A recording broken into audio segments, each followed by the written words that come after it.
Bonjour à tous, ça me fait vraiment plaisir de vous retrouver. Alors voici, je suis dans l'appartement de Bretagne.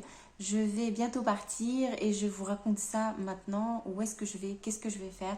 Je vous emmène dans mon deuil nomade à nouveau et j'espère que ça va vous plaire. Donc avant toute chose, si vous êtes nouveau sur cette chaîne, eh bien si vous êtes tombé par hasard sur moi en vous demandant mais qu'est-ce que je fais là?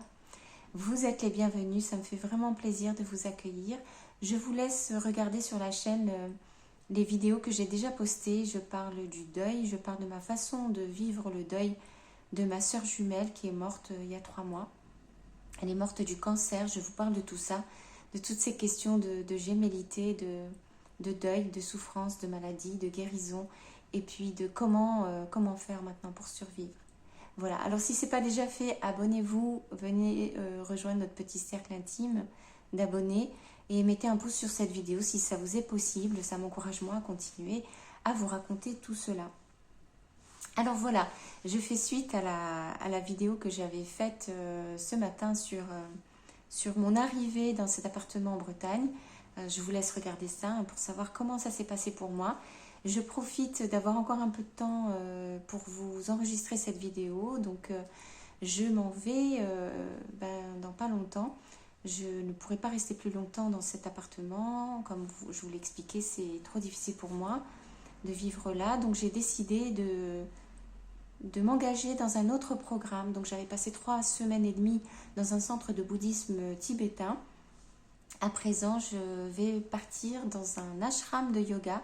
Un ashram, c'est un lieu de retraite de yoga. Donc c'est vraiment un lieu où on ne fait que ça. On pratique le yoga, on fait de la méditation, on fait des répétitions de mantras de l'univers, j'allais dire, du indien. Cette fois-ci, donc, c'est pas du bouddhisme tibétain, mais vous savez que c'est quand même un peu la même racine. Et c'est un endroit qui est dans la nature, qui est complètement aussi en retrait du monde réel, du monde normal. Et il est vraiment très vert, très calme, très inspirant. Voilà. Donc c'est mon projet là de démarrer un nouveau karma yoga, c'est-à-dire donc du travail bénévole. On a à peu près 5 heures de pratique spirituelle et de yoga par jour. Et le reste du temps, on peut le passer à travailler pour le centre lui-même. Donc ce sera des tâches que je vais découvrir une fois arrivé là-bas, mais c'est comme dans le centre de bouddhisme. Ce sont des choses concrètes, faciles à faire, pratiques, mais très intenses, hein, sur un rythme très intense. Donc je ne sais pas si je vais y arriver, je ne sais pas combien de temps je vais y arriver. Je vous laisserai des vidéos une fois que je serai là-bas pour vous raconter. Ne soyez pas inquiets si vous ne me voyez pas rapidement sur des nouvelles vidéos. C'est que je risque d'avoir besoin d'un petit peu de temps d'adaptation pour trouver le bon lieu pour prendre des vidéos. Parce que bien évidemment, je ne serai pas seule là-bas. Il y a quand même beaucoup de monde qui sont sur place en permanence.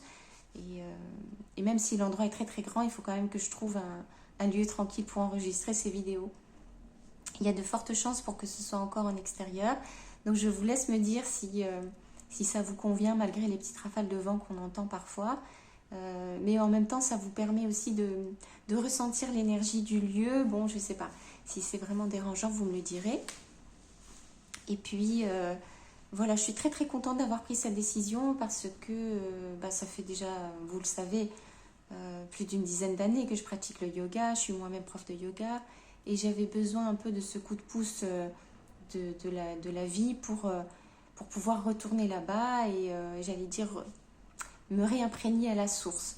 Alors ça me fait vraiment plaisir, mais je vous avoue que j'ai quand même pas mal d'appréhension parce que je ne sais pas voilà, comment je vais être capable de vivre ça. Toujours pareil, hein, partir en deuil dans une communauté, s'engager dans un programme, c'est pas évident parce que on est instable, hein, on est instable émotionnellement et puis physiquement on est très fatigué. Donc voilà, en attendant, moi je reste quand même connectée avec vous. Je vous expliquerai donc dans des vidéos sur la série spiritualité un petit peu plus en détail ce que j'ai pu faire dans le bouddhisme et puis ce que je peux faire dans le yoga aussi. Donc je vous prépare ces vidéos à côté qui vont être postées en même temps. Voilà, bah écoutez, je nous souhaite à tous bon courage. Je serais curieuse de savoir ce que vous faites, vous, si vous avez besoin de vous déconnecter un petit peu de votre vie. Comment vous faites pour vivre votre deuil. Et n'hésitez pas à me laisser des messages. Je les lirai avec grand plaisir. Je vous demande de prendre soin de vous en attendant. J'essaye de prendre soin de moi. Nous sommes tous ensemble et je vous emmène avec moi avec grand plaisir. Si vous voulez vous abonner, vous êtes les bienvenus et à très vite.